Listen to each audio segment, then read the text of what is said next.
Could YouTube Shorts be destroying your channel's growth and income? Well, the data is in and it's not looking good, and many creators are finding out the hard way after losing a ton of money. In this video, I'll be explaining why most channels should actually be avoiding Shorts, when it could be a good idea to use them, and the strategies on how to get the best results if you do. So YouTube recently monetized Shorts after months of pushing creators to use them, with claims of getting millions of easy views and subscribers, and most creators took the bait. I mean, who wouldn't want easy views and channel growth from simple videos that are under a minute long? But when the final monetization rules came in, the reality was something very different, and excitement quickly faded. Instead of the normal 4,000 hours of watch time and the 1,000 subscribers in a 12-month period, you needed 1,000 subscribers and 10 million short views in a 3-month period. By this very omission, YouTube was openly showing us that YouTube Shorts views are not seen as being anywhere near as valuable as normal views are, which really shouldn't come as a surprise when you think about it. I mean, YouTube created Shorts to compete with TikTok, just as Instagram created Stories to compete with Snapchat, and Facebook created Threads to compete with X. But creators on TikTok generally make much less than creators on YouTube. In fact, TikTok have started to make longer and longer video formats as they know they will be able to show more ads inside them and thus make more money. And so, in a nutshell, TikTok wants to be YouTube, and YouTube, at least to some degree, wants to be TikTok. So if creating Shorts is just a savage move by YouTube to combat the rise of TikTok, then is this battle something that you really want to get your hands dirty in and get involved with? Well, for me, the easiest way to answer that question is by looking at the numbers. The average CPM on YouTube for ad revenue on 1,000 normal views, so views on a regular long-form video, is between $2 to $5. This, of course, can be higher depending on the niche and the countries that the ads are shown in, but you can normally expect at least $2 in most niches. Compare that to an average of 1 cent to 10 cents per 1,000 views for Shorts, and you realize you're going to have to get 200 times the views just to make the same. That means you could potentially be getting as little as $10 per 1 million views, which just feels like a total waste of time for me. But if you can work with those numbers, then that's not the only issue here. YouTubers are now realizing that people who watch Shorts don't necessarily watch long-form content on their channel, which means that all of those views and subscribers that you get from Shorts are just vanity metrics. Sure, your channel looks big from the outside and from a data point of view, and you can claim that you have a massive subscriber count if that's something that you're actually interested in and is important to you. But if those subscribers aren't active on your channel, then they're just dead weight. And here lies the issue with using Shorts. Currently, YouTube sees these subscribers as one and the same. So when you create a new long-form video and YouTube shares it out to all of your subscribers, if thanks to the new short subscribers, fewer overall subscribers actually watch it and like the video, YouTube will think the video is bad and decide not to share it out to a wider audience. Your Shorts viewers and long-form viewers are essentially two different audiences that don't play well together. They may as well be on two completely different platforms or channels. So using Shorts just for the sake of using Shorts to get more easy views is actually going to hurt your channel.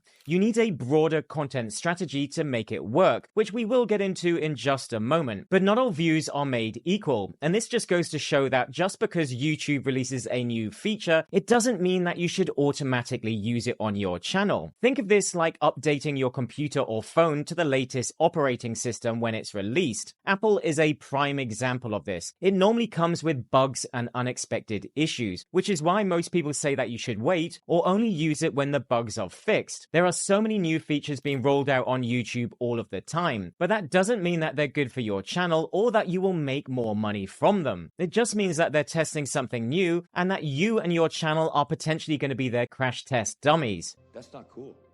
YouTube has cancelled and rolled back plenty of features that really ultimately didn't work out for them. People who watch Shorts are very different to people who watch longer form content. I mean, nobody watches Shorts to be educated. They just want to scroll through the feed and be entertained by random videos. This makes content less intent-driven and of lower value to advertisers, which in turn means less money. And people who watch shorts generally also have a lower attention span, which makes it harder to bridge the gap and convert them into your longer form content. And that in turn makes it much harder to get them to buy anything from you, especially as YouTube has now removed external links from shorts, so you can only actually link to another video or something inside of YouTube and no external websites. Now, in my experience, those who watch fast retention style content rarely buy any of my courses. Take for example this channel. Although I don't have short content on it, I have been experimenting with retention style editing where the visuals change every few seconds to hold the attention of viewers for longer. These high-paced retention style videos have been the ones that have gotten the most views on my channel, but they also bring in the least amount of course sales and overall subscriber engagement. So although they bring in views and growth for the channel, it doesn't align with my goals and target audience. So just with shorts, these are lower quality views. More is not necessarily better.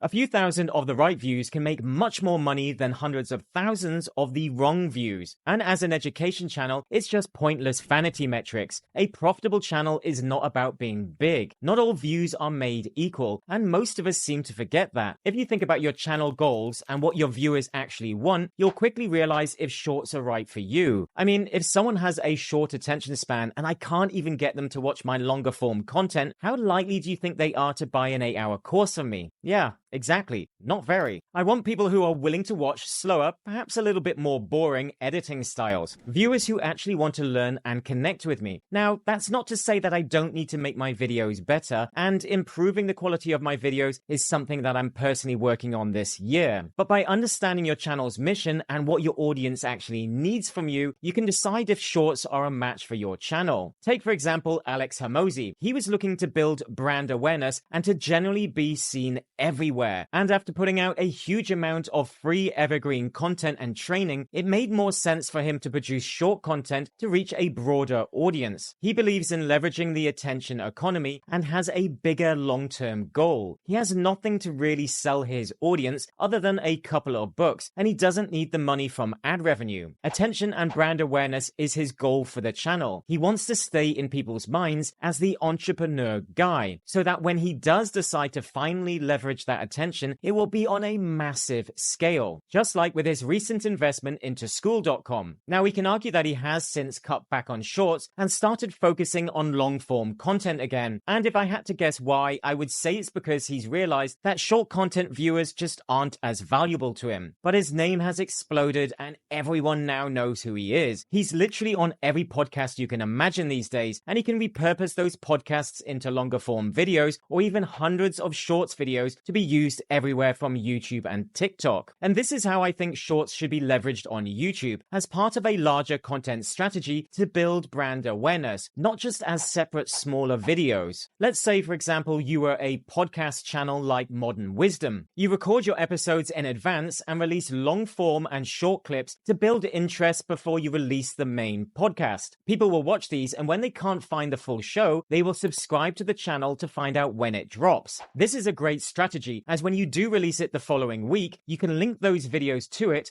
giving it an extra boost in the algorithm so that it gets greater reach. You basically create a pyramid of content where people go from short content to longer content to your longest content. It's like a content funnel that turns viewers into raving fans. So a broader content strategy like this is where I see shorts can really work. But for most of us, shorts are risky, unless you only plan to create short content. Many larger podcasters even have separate clip channels to not only generate additional ad revenue, but to also keep shorter content separate from their main money channel. So if you want to try shorts without risking your current channel's growth, then why not create another one that links to it? A supporting channel, if you will. But what do you think about shorts? Have they worked for you? Let me know in the comments below. And if you would like more training on building profitable YouTube channels, then check out the links in the video description. Thanks for watching, and I'll see you in the next one.